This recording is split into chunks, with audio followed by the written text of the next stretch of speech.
Hey everybody, I wanted to talk real quick about how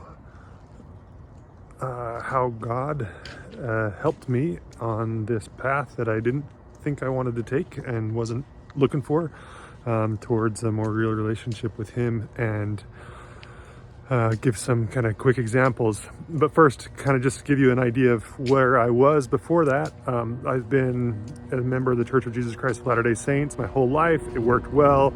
I was happy. I did all the things. I did the LDS mission. Before that, in high school, my identity was an LDS kid. That was kind of what I did. And one of the things that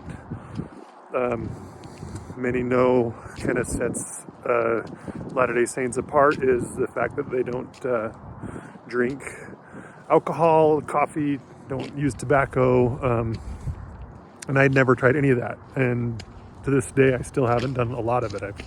Except for some coffee, I've not had alcohol or tobacco. Anyway, it was my identity, but I did the mission. I did temple marriage, raised the kids. I baptized my kids, church every Sunday, scriptures at night before bed, and the whole thing, and then all kinds of service inside the church, bishoprics, as a counselor, and then a clerk, but I spent a ton of time with the youth and loved it. It's an awesome place. I don't want to be negative towards any of that at all, because the LDS people, they know how to serve each other. They love each other. The community is amazing. And so what happened? So I started to become a little more nuanced, I guess, on a couple of things, but not really realizing it, just maybe a really Orthodox Mormon might say, and I apologize if anybody's offended that I use the word Mormon, but it's force of habit, I guess, and what I was my whole life. So, but a very Orthodox member of the church is they would believe that everything that a prophet says, if the prophet says that it's certainly if it ends up in scripture, but if the prophet says it over the pulpit at general conference, or kind of in a capacity that's representative of their role, and that it's directed of God, that they're actually kind of the mouthpiece of God speaking for God on earth. And so there were things that were said that I was just like, nah, maybe not. Maybe I'm not 100% buying into this, but anyway, that's where I was. And but it didn't matter. It wasn't like a major concern. It's just like, yeah, the kind of attitude was, and my own belief about myself was, there's a lot of things I can't know yet, questions that I just won't have an answer to, and that's okay, because there's so much other beauty about this and truth. And so one kind of a shocking moment was when it was 2019. I was at a scout camp. I was a scout leader with and all the scouts were their merit badge classes. So that me and the other scoutmaster guy were just hanging out at the camp, and I went in, and we would whittle and stuff, and I went in for just kind of out of boredom and feeling like I should. I went in and got in my tent and was reading on my phone in LDS scripture known as the Doctrine and Covenants, and there's an area called D in Doctrine and Covenants 132, which some might be familiar with. It's apparently it's controversial. I didn't know it at the time, but it's talking about what Mormons call, or LDS people call, the new and everlasting covenant of marriage. And when it was given, it was the new, it was Joseph Smith. It was given through Joseph Smith to his wife Emma, specifically regarding her reluctance to accept this polygamy thing that he'd been practicing, and so I was reading that, and I kind of understood, and reading kind of every word, and realized the context was like kind of troublesome, and I was just like, the more I got into it, I'm like, this is scripture, this is in the canon, and and I don't believe it at all. Like, it's not like, I couldn't give it the same kind of category as other stuff I'd been nuanced about, like where like I just don't get it yet. I mean, I'd always known that LDS, the people had practiced polygamy in the past, and I'd made made ways for me to get my head around that, I guess. But this was like reading the specifics of it and how he was handling it. I was just like I just don't believe it. And so that was the first piece where I was just like, okay, this is actually a real problem. And then later, so that was 2019, and then but I kind of realized there was a lot of stuff I didn't understand, and I wanted to, because to me it was still like, the church is true. I got to find a way to reconcile it, and I felt like the way to do that is through knowledge and like study of history a little bit. And again, like I guess I didn't say this yet, but I always believed in God and Jesus, and to me, back then it was God and Jesus, not God the Father and God the Son. There was a little bit of, I don't think I'd made that connection very well, but there's a little bit of difference in LDS theology on how that's viewed. But I'd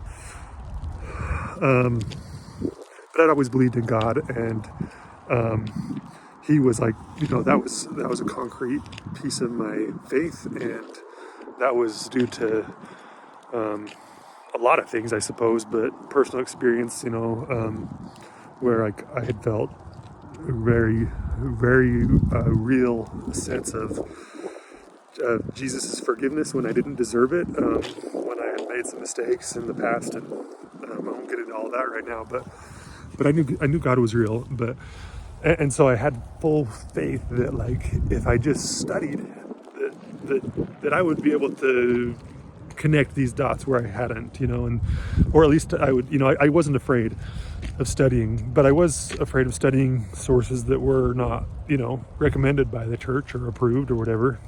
So I didn't. I studied church stuff. And anyway, long story short, a couple years later, so 2022, I'm, LDS people, obviously temples is a big part of what they do.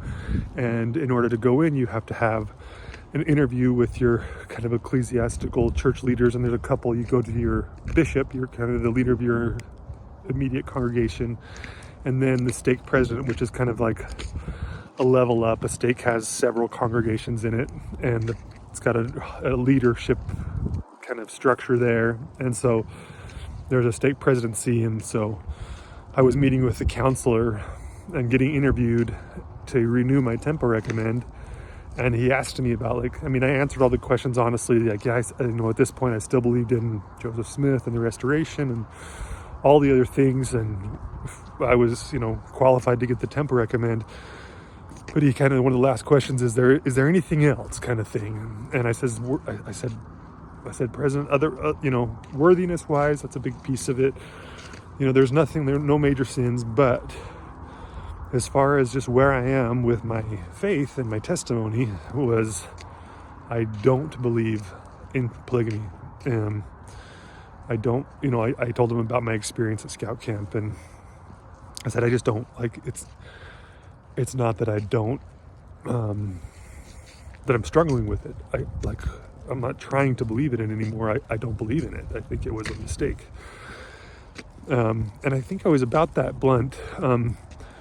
And he, and we talked about it a little bit, and he, it was interesting because he kind of reframed my statement to where he kind of backpedaled what I was saying to the degree that, you just don't understand it yet. Again, and none of us understand it yet, kind of a thing. It's not easy for anybody to believe that. But he said, I can't imagine how hard that was for Joseph Smith to give that revelation to Emma. And I was just like, okay, you didn't get it. You didn't hear what I said. But I wasn't going to argue with him. He signed my temple recommend, and off I went. And that was in February of 2022. And then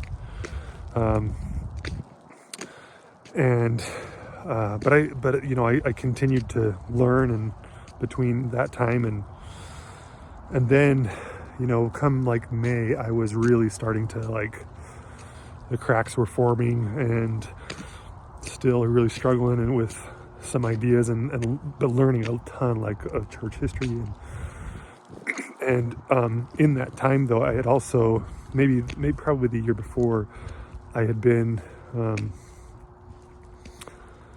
I had been praying.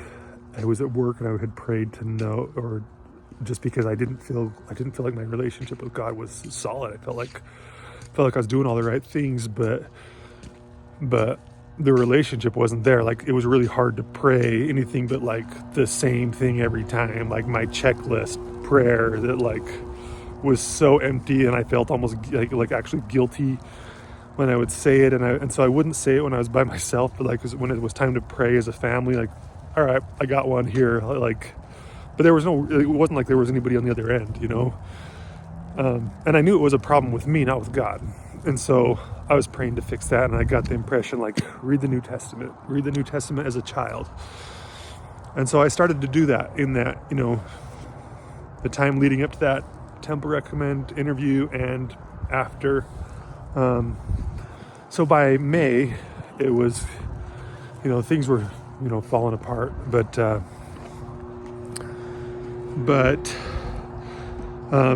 was still in, and I still believed I would be in. That was where I'd always been, but I didn't know what I was going to do yet, and wasn't looking for an off ramp at all.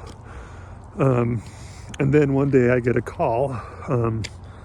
I'm standing at my kitchen sink, and I get a call from this person who wanted to have me come in, me and my wife, come in and meet with the state presidency. Again, that's the higher up level. And I was just like, oh crap, because now I know a lot of stuff, but I was able to keep it secret and keep it to myself because no one was asking to talk to me about it.